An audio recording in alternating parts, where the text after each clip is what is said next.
बुशरा अंसारी साहबा की ज़िंदगी का सबसे ज़्यादा कोई ऐसा लम्हा जिसने ऐसा जो जो उदास कर देता हो आपको, ऐसा सबसे गमगीन लम्हा ज़िंदगी का?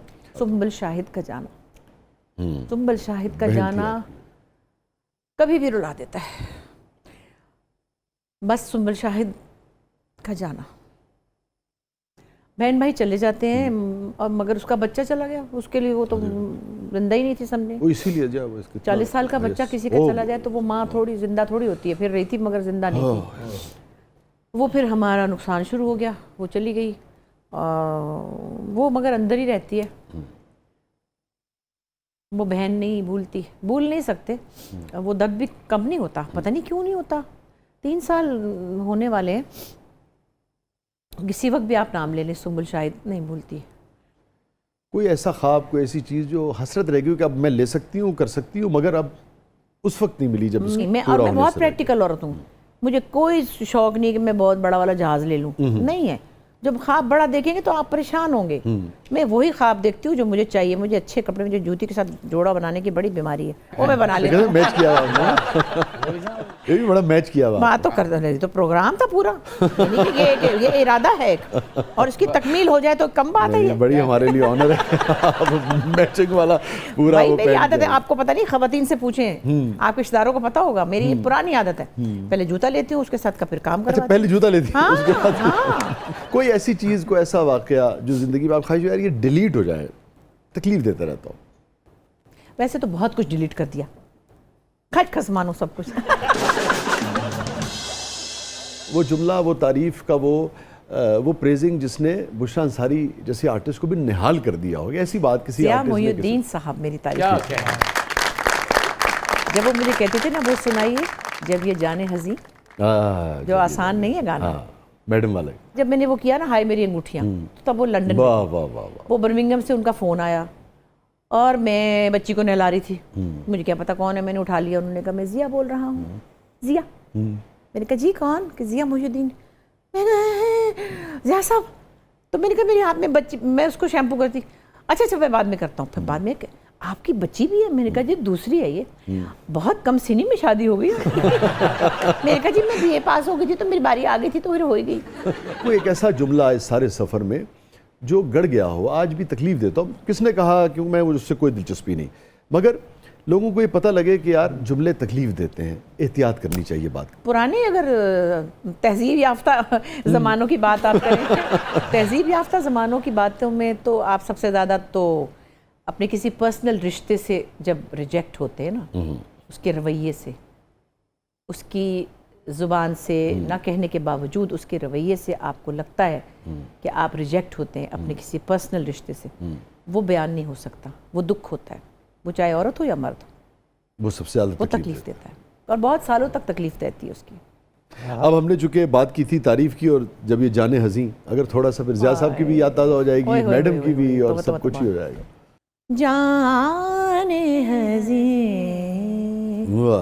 वक़्फ़े आलाम हुई, जब ये जाने हज़ी वक़्फ़े आलाम हुई, वो साथ कैसे कैसे बदनाम हुई, जब ये जाने हज़ी वक़्फ़े आलाम हुई, वो साथ कैसे कैसे बदनाम हुई, जब ये जाने हज़ी वक़्फ़े आलाम हुई। तेरी खातिर तेरा नाम न लेते थे, तेरी खातिर तेरा नाम न लेते थे, लेकिन चुप की बात बहुत बदनाम हुई, जब ये जाने हज़ी वक़्फ़े ब्यूटीफुल। बस मुश्किल है। उस्ताद नदर साहब, उस्ताद नदर साहब, ये मैं तो बेरियाजी। फिर बस मज़े की बात, जो आपने रिग्रेट वाली बात पूछी थी ना, अब याद आया रिग्रेट क्या। वो लाहौर टीवी से एक प्रोग्राम किया करते थे म्यूज़िक का, ज़ाहिर उसमें गाते थे लोग। मैं आई हुई थी और मैं वहाँ मिलने गई, वो नज़र साहब से मुलाकात हुई और मैं तो यूँ थी ना उनको देखे, मतलब कि नज़र हुसैन साहब बड़े मोहब्बत से, शफ़क़त से उन्होंने, मैंने कहा हाय आपका प्रोग्राम ये वो यूँ, जो भी मेरी औकात थी। उन्होंने कहा आप भी गाएं, मैं गवाऊँगा आपको। मैंने कहा जी। कहते हैं आप कितने दिन के लिए हैं, आप गाएं ना, मैं आपके लिए गज़ल बनाता हूँ। मैंने कहा नहीं नहीं नहीं। कहने लगे, वो बेचारे अजीब से हो गए कि लोग तो उनकी मिन्नतें कर रहे थे, ये तो ना ही कर रही है। तो उन्होंने कहा मैं मतलब आप जा रही हैं जल्दी? मैंने कहा नहीं, मैं रुक सकती हूँ, लेकिन मैं तो नहीं गाऊंगी आपका गाना। क्यों? इसलिए कि आप चाहते हैं आप जन्नत में चले जाओ और मैं दोज़ख में चली जाऊँ। वो मुझे कह रहे हैं तुम्हें गाने को कह रहे हो? मैंने कहा नहीं, मैं उनका गाना ख़राब नहीं कर सकती हैं, वो जीत जाएंगे, मैं हार जाऊँगी। और मैंने नहीं गाया, मतलब कह रहे हैं कि मैं कह रहा हूँ ना मैं आपको गवाऊँगा।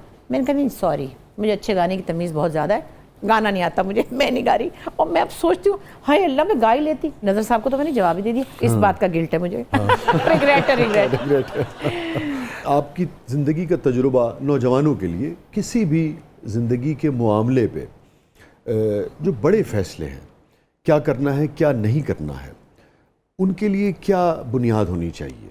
कब ये फ़ैसला करना चाहिए कि कोई काम इंसान को करना है, कब ये फ़ैसला करना चाहिए कि अच्छा अब इस काम का वक्त आ गया? एक और बड़े फ़ैसले बाज़ औक़ात मुआशरा बिल्कुल जिसके ख़िलाफ़ खड़ा होता है, ये कैसे मुमकिन होता है? देखिए, बड़े फ़ैसले बहुत जल्दी नहीं होते और इतने आसान भी नहीं होते।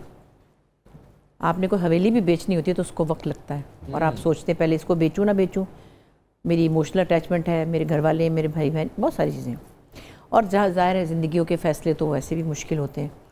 नौजवानी में बच्चे, हम भी एक्साइटमेंट में फटाफट फ़ैसला कर लेते हैं, ये चीज़ लेनी है, वो चीज़ लेनी है, फिर पता चलता है वो ख़राब निकली है, यहाँ शादी करनी है, वहाँ मंगनी करनी है, यहाँ मोहब्बत होगी, वहाँ पता चलता वो ठीक नहीं थी। तो वो उस वक्त उस उम्र का जो तकाज़ा होता है, आप उसके हिसाब से समझते हैं आप ठीक कर रहे हैं।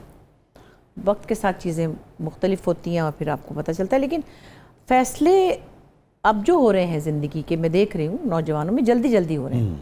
मैं ये भी नहीं कह सकती। अब आप क्या समझती हैं उम्र के इस हिस्से में एक भरपूर ज़िंदगी गुजारने के बाद कि कितना वक्त लेना चाहिए किसी भी फ़ैसले तक पहुँचने के लिए? देखिए, मैं यही कहती हूँ कि मैं अभी इस सिचुएशन में कोई हतमी फ़ैसला नहीं दे सकती। ठीक है, इसका कोई हार्ड एंड फास्ट रूल नहीं है। मेरी अपनी बेटी की जैसे कि शादी ख़त्म हुई तो मैं उसको ये नहीं कह सकती कि बेचे तुम मेरी तरह 36 साल गुजारा करो, क्योंकि वो भी एक मिसाल है जिसको कि बच्चों को आप ये भी नहीं कह सकते कि फ़ौरन छोड़ दो। कुछ वक्त तो हर रिश्ते को देना होता है ना। आप कहते हैं आहिस्ता आहिस्ता एडजस्टमेंट हो जाएगी, सभी लोग कहते हैं।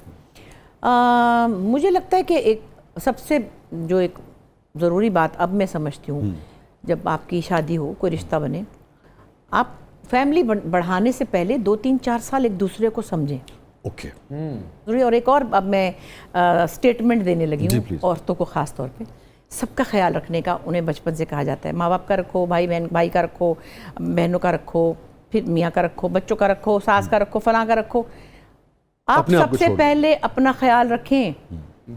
जहाज़ में आपको क्या कहते हैं वो, पहले खुद को ऑक्सीजन लगाएं, फिर दूसरों की मदद करें। आप स्ट्रॉन्ग होंगी तो आप अपनी फैमिली को भी देखेंगी, सेहतमंद होंगी, आप सेहतमंद होंगी, तो आप अच्छी वाली बोटी उनके लिए रख दें और खुद आपके मेरा किए मैं जो खा लगी, बच्चा कुछ मेरा गुजारा हो जाएगा। ये मेंटालिटी पुराने ज़माने की थी, उसको ख़त्म होना चाहिए। अब आप समझती हैं कि पहले बोटी खुद खानी चाहिए?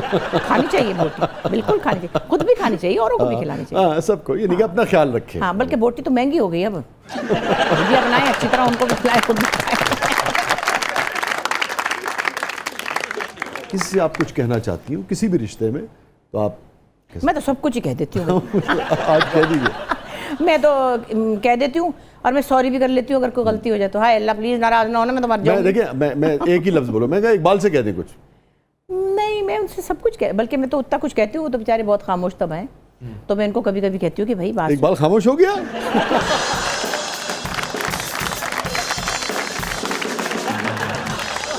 जो अपनी मर्जी की बात है तो बोलते हैं, लेकिन वैसे वो ऐसा तो नहीं था वो। जरा सोबर है, अपनी एज से बहुत ज़्यादा मैच्योर भी है। तो मैं कभी कभी कोई मजाक मस्ती करती हूँ तो मैं कहती हूँ आपने क्या मतलब कोई किसी मोतबर बुर्दबार औरत से शादी की कि कोई मतलब गंभीर सी औरत होगी? कहते नहीं, मुझे पता था आप गर्ल सोल हैं, मैं बुढ़ी रूह हूँ। तो मैंने कहा हाँ, ये छिछोरपन आपको अच्छा लग रहा है? कहते हैं बहुत अच्छा लग रहा है। तो मैं मजाक में कभी कहती हूँ, तो ऐसा कुछ नहीं जो मैंने उनसे ना कहा हो। अल्लाह ताला आप दोनों को बहुत खुश रखे और इसी तरह आप चहकती रहिए अपनी ज़ाती ज़िंदगी में भी, और लोगों को तो आपने इतनी खुशियाँ दी हैं इस मुल्क में, उसका अजर प्यार तो लोगों ने दिया है, मगर अजर तो उसका आपको खुदा ही दे सकता है। थैंक यू सो मच, आपने वक्त निकाला। आप इंतहाई मसरूफ़ जो लोग हैं पाकिस्तान के, उनमें से एक हैं, फिर भी आपने हमारे लिए वक्त निकाला, बहुत हमारे शो की शान बढ़ी। Thank you so much. Thank you ji, thank you very much. नाज़रीन, ये था आज का ज़बरदस्त। अपने फीडबैक से हमें आगाह कीजिएगा। इजाज़त दीजिए, अल्लाह हाफ़िज़।